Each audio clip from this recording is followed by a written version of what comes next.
சிவபெருமான் பாட்கடலை கடைந்தபோது வெளிப்பட்ட விஷத்தை ஆலகால விஷம் உண்ட அந்த நாளை நாம் மகா சிவராத்திரி என்று போற்றுகிறோம்.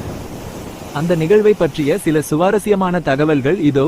சம்பவம்: தேவர்களும் அசுரர்களும் அமிர்தத்திற்காக பாட்கடலை கடைந்தபோது முதலில் பயங்கரமான ஆலகால விஷம் உருவானது. உலகை காக்க வேண்டி சிவபெருமான் அந்த விஷத்தை உண்டார். காலம்: இது ஒரு மாசி மாத தேய்பிறை சதுர்த்தசி திதியில் நிகழ்ந்ததாக கருதப்படுகிறது. பெயர் காரணம்: விஷம் அவர் தொண்டையிலேயே தங்கிவிட்டதால் பார்வதி தேவி தடுத்ததால் அவருக்கு நீலகண்டன் என்ற பெயர் வந்தது. சிவபெருமான் மயக்கமடையாமல் இருக்க தேவர்கள் இரவு முழுவதும் விழித்திருந்து அவரை வழிபட்ட அந்த இரவே சிவராத்திரி ஆனது. நீங்கள் குறிப்பிடும் அந்த நாள், நீங்கள் ஒரு குறிப்பிட்ட கிழமையை கேட்கிறீர்கள் என்றால் பிரதோஷ காலமும் இதனுடன் தொடர்புடையது. ஆனால் விஷம் உண்ட அந்த மகா சங்கல்ப நாள் மகா சிவராத்திரி ஆகும்.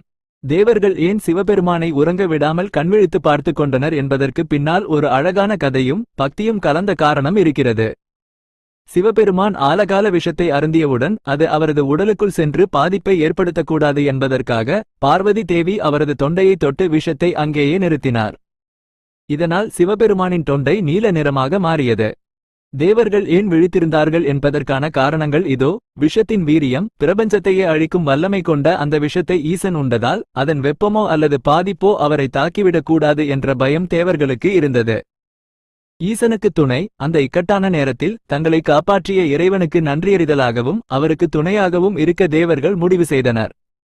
உறக்கத்தை தவிர்த்தல்: ஒருவேளை சிவபெருமான் உறங்கிவிட்டால் அந்த விஷம் உடல் முழுவதும் பரவிவிடக்கூடும் அல்லது பிரபஞ்சத்தின் இயக்கம் பாதிக்கப்படலாம் என்று கருதி அவரை தூங்கவிடாமல் பாடல்கள் பாடியும் நடனமாடியும் சிவ தாண்டவம் இரவு முழுவதும் உற்சாகப்படுத்திக் கொண்டே இருந்தனர்.